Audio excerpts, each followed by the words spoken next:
What is up, my friends? You are very welcome along to tonight's transfer news roundup. It is Monday, 4 days away from the transfer window slamming shut on Friday at 11 p.m.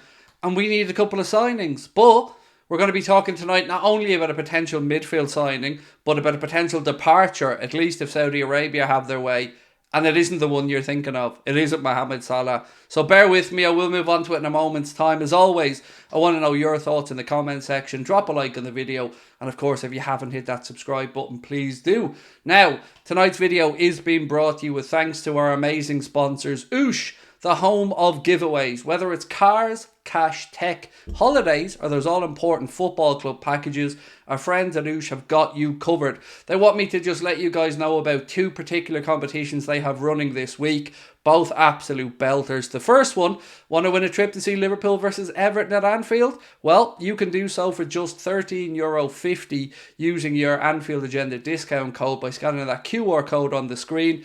You can get your chance to win 2 tickets in the cop to Liverpool versus Everton, 1 night's accommodation in a Liverpool City Centre hotel, and £300 in Ryanair vouchers or the cash alternative. Not just that, another great competition they have this week almost made my jaw hit the floor. You can win a 2021 Golf Orline, a 2021 Audi A5 and 20 grand in cash. Again, cost to you guys is just €13.50 if you use the Anfield Agenda discount code AA10, and you can find all of these competitions over at oosh.com, our amazing sponsors. So look, let's start off with the news that came out a little bit later on this evening about interest in one of our players from Saudi Arabia. As I mentioned at the start of the video, it isn't around Mohamed Salah. Al Ittihad are apparently interested in bringing Joe Gomez over to Saudi Arabia.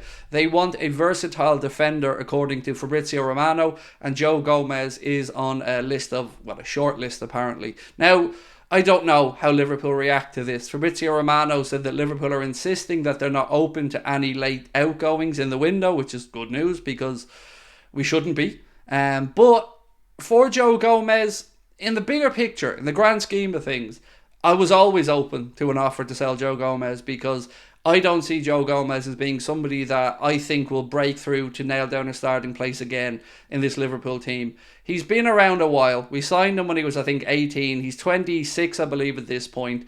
He's had a stop-start career because of some unfortunate injuries and because of players who were just better ahead of him in the team. So, as much as I wouldn't want to lose Joe Gomez, if it was a very, very, very, very, very big offer and we were able to go out and bring in the likes of a Hincapie or somebody else in this window and allow Jarrell Kwanzaa to maybe come through, I'd be open to it, but it would have to be serious money, like double what he's worth kind of money.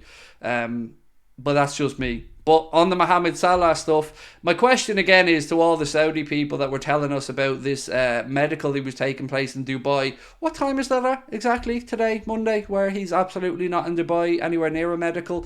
And also, the president of Al Ittihad has looked like he's kind of given up on signing Mohamed Salah when he was asked at their game tonight, which I think they won 3-0, whether Mohamed Salah is going to come. He just kind of made a facial expression which suggests perhaps he's given up, and hopefully he has, because next summer, far more realistic time for Liverpool to maybe look to sell Mohamed Salah. But right now, I just hope this is the end of it, because our window closes on Friday at 11 p.m, but the Saudi window, I think, stays open until September the 20th, so long way to go in that one. With regards to potential incomings, the Athletic have been writing today, and they said that Liverpool still hope to bring in at least one more signing, namely a versatile midfielder. They go on to say that it won't be a specialist number 6 or a defensive midfielder, that the profile of player Liverpool are looking for is a bit more versatile.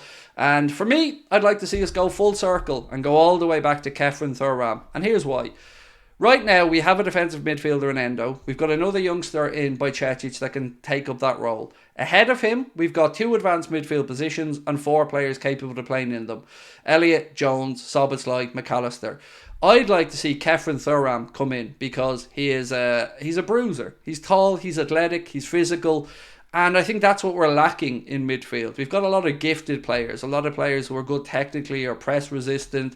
Then you've got the likes of Thiago as well, who's a little bit of everything.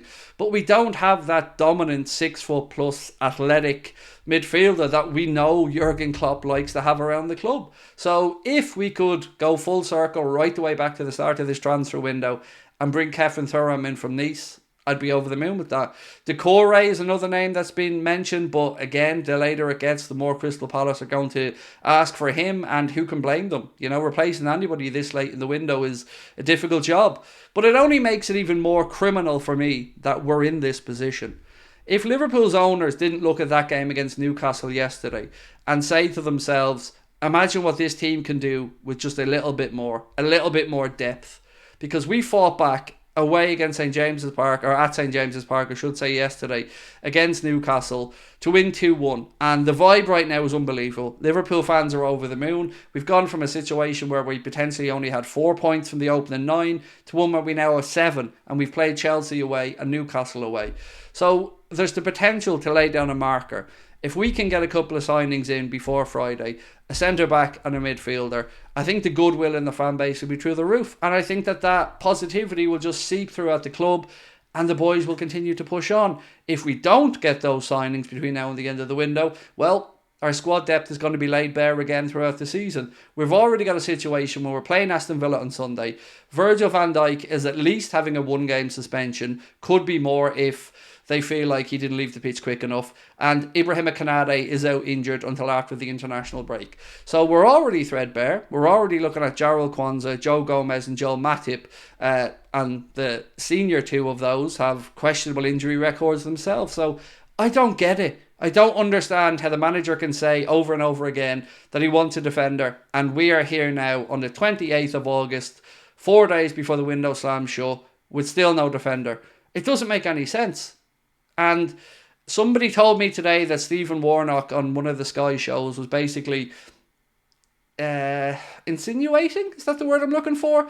That the £111 million offer from Caicedo, or for Caicedo, was a bit of brinksmanship from John W. Henry, and that he never actually intended to spend the money. Well, I tell you what, if we don't get signings between now and Friday, I think FSG are going to face a backlash the likes of which they haven't yet seen at Anfield, because this season, the league title's there to be won for somebody. City aren't what they once were.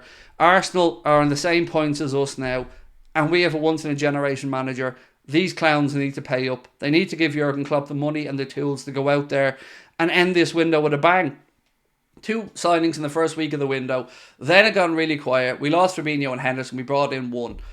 Again, 8 players out, 3 players in is not a rebuild in anyone's book. And there is no somebody will be like a new signing. We're not listening to that nonsense anymore. Klopp needs a defender, we need a midfielder, and then that's a window that we can at least feel like we're capable of mounting a challenge. Because right now, 1 or 2 injuries and we're right back to being in a crisis again. If we get lucky, potentially you never know, because the quality's there. These boys that came in, the likes of Szoboszlai, McAllister, top notch, brilliant players. But we need to add to that. We need that little bit more depth, which can be the decisive factor between a decent season or maybe a trophy winning season. So that is it for me at the moment, folks. And if anything else does happen, of course, we will be live to let you know. Do drop a like on the video, hit the subscribe button, and appreciate your support. Fingers crossed for some good news between now and Friday, because as you can see on the clock there, 4 days, 0 hours and 23 minutes till the window closes. Tick tock, John, where's the money?